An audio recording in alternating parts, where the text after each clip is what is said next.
Do people that have these problems, I say problems, maybe they have an accident at the supermarket or something, do they have to act on that, legally speaking, right away? Or can they deal with their medical condition and 6 months later go, I wonder if the supermarket was responsible for that? Well, they definitely need to act on it right away, and I'll let Blake tell you about some of the things that he's seen, but, you know, the kind of stuff that you need to start investigating right away.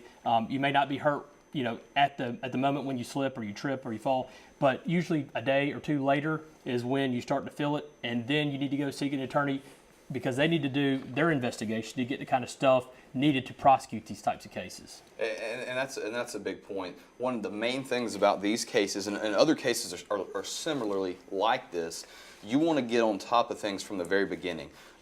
Typically what we do in most firms that handle these cases, they send out what's called a protect and preserve letter. And what you're doing in those situations is you're saying, hey, here are different pieces of evidence that we think you probably have, sometimes you should have, or that they may have. And we want to outline them and say, please preserve this for the case.